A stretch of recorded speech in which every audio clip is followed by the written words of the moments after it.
signed up for your course last week, and so I'm trying to. So basically, I took a diagnostic before signing up, and I got a 161. So I'm trying to increase that to hopefully 170s. And I just wanted to see like how you recommend I approach the course, and like what resources you recommend that I do, because I've looked, I've started the 3-month study plan on your site, and I've started doing the first week of it. But I was just wondering if you have any other recommendations in terms of like how I should approach that, or other study techniques. Yeah, absolutely, Jake. So what's it been like for you so far going through the 3-month plan with the foundational material? Well, I just started it. It seems helpful because definitely logic games is my weakest section right now. Like in terms of like when I took the diagnostic, it was my weakest section. So getting started on those, I think it's been really helpful. Just like to get a solid foundation for those so far. Cool. Great. So the fact that you're finding it helpful tells me that's the right place for you to be. If you want to go deeper on any particular types of logic games, check out the workshops section of the course, because that's where you'll find the full length classes going deeper, where we'll spend an entire hour going over a single logic game. The foundational section is giving you the bite-sized 101, but you want a 170 plus, you've got to understand everything and on the deepest levels as well. So check out the workshop section for the full classes, and also show up to the live classes as well. They're conducted via Zoom meetings. You can ask questions either in a chat, or you can actually speak and get on video and connect with the instructor and other students. Really get yourself immersed in the community. That's how you'll get the most out of it. Awesome. Okay. So workshops, and then the live classes. And so the live classes happen like kind of like nightly, right? Exactly. Yeah. So each night we'll cover a different topic. Mondays, there'll be reading comprehension. Then we'll have logic games. Then we'll have logical reasoning as well. All the entire schedule is listed on the sidebar in the workshop section. They're typically going to be in the evenings. And so it'll be Pacific. You got to adjust for Pacific time. We'll tell you Pacific time as well, but they'll be starting at 4, 5, or 6 p.m. Pacific. And they're all recorded, by the way. So if you ever miss one, you can always catch it later inside the workshop section. There's also study groups too. And so you can also show up to the study groups and work with other students as well. Okay, awesome. So you mentioned like definitely like in terms of like getting to the 170s, having to like go deeper than just the foundational materials. So I work full time. So like a lot of times, like I study like when I can, but sometimes like I don't have enough time to like go fully in depth. So do you think like 3 months is an appropriate time period under those circumstances to study, or whether I should kind of like anticipate lengthening it because I have kind of like other stuff going on? Yeah, sure. So when you say you've got 3 months, that we're speaking now in March, so you're taking the LSAT, you're aiming to take it in June or July? Yeah. So my initial plan was June, but now I'm thinking about maybe pushing it back to July or August. Just as long as, just as long as I kind of have it done by next fall, I think would be ideal. Yeah, for sure. I mean, 3 months is a little short, but your diagnostic score is pretty good. I mean, I started in the low 150s. So for you, 161 is a better place to be. You don't have as far to go, but getting those top scores requires extra work. Every additional point becomes a bit tougher to fight for. So I would say 3 months, maybe you'll get it done. Maybe as you get closer, you'll find you'll need a bit more time. You could take it in August or September and still apply at the very beginning of the cycle and be totally fine. And so you might get a lot of additional return in terms of score increase by your willingness to devote an additional month or two. So just keep it as a possibility. You can still register for June or July, keep it in mind. But as it gets closer, if you find you're at a 168, 169, you really want to score in the 170s, I would say withdraw or postpone, or take it multiple times. Maybe you take it in July and you get lucky and score on the high end of your range. But why not give yourself another at-bat or two and see if you could get higher? There's no downside since law schools don't average multiple scores. Okay, awesome. And then, so in terms of like practice tests, would you recommend like just going with the schedule? Because I saw there's some weeks where there's a practice test on the schedule, or would you recommend kind of adding like additional ones in like through the process? Yeah, great question. So I do recommend, of course, doing a good number of practice tests because you want to get familiar with the pacing and endurance that you'll have to deal with on test day.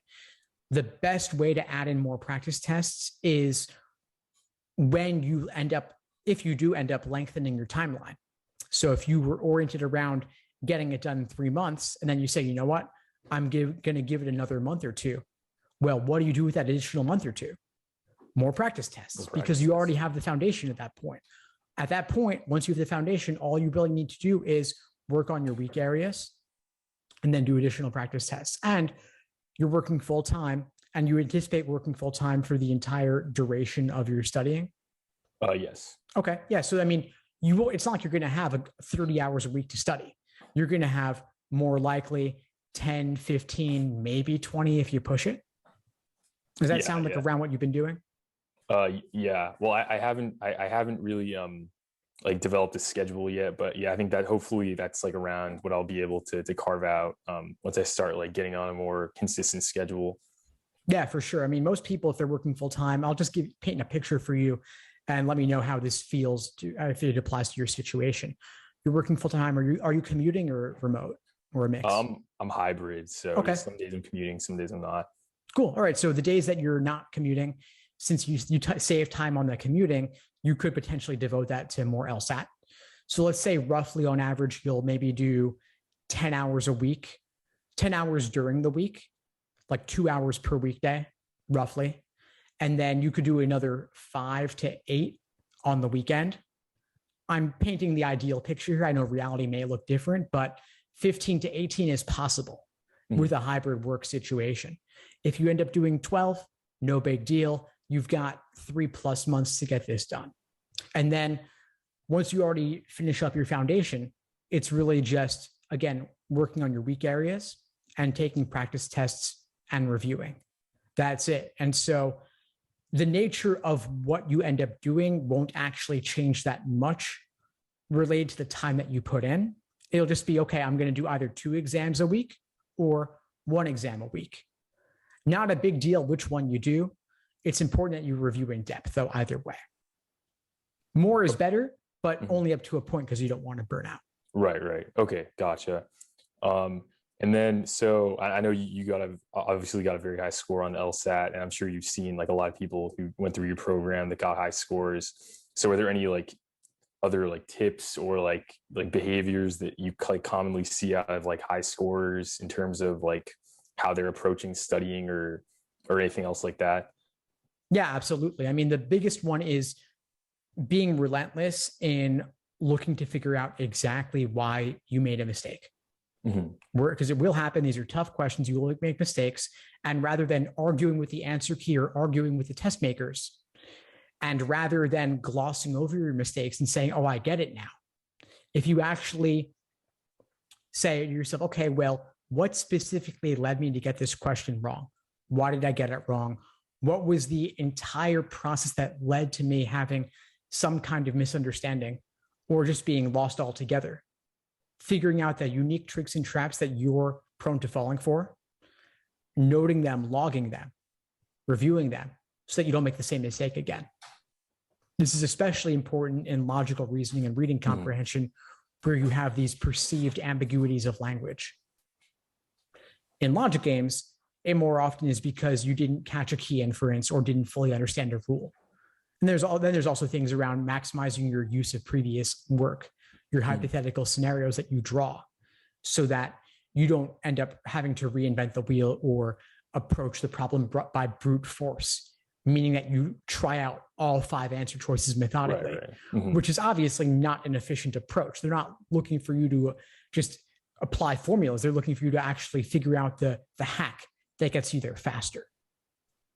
And so we cover this in the course. You'll see it categorized by game type, which is helpful to orient you. But then there are tougher games that don't fit the mold and you have to adapt. And so it's a whole process. You'll get there. I'd say if you follow the schedule for now, you'll get gradually exposed to harder and harder logic games.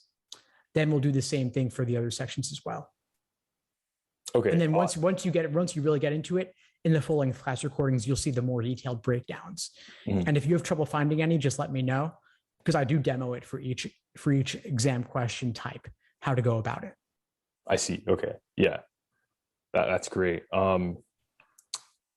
So yeah, I think that gives me like a good like approach to go off of, and I'm gonna definitely like try to solidify a rigid schedule, and then do some of those workshops and then the live classes to kind of supplement the 3-month plan. Thank you so much for your time. I just signed up last week, so I'm excited to be in the course.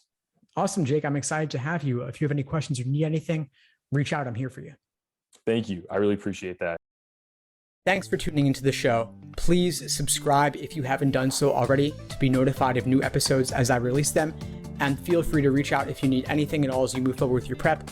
I'm happy to help however I can. In the meantime, I'll wish you all the best and take care.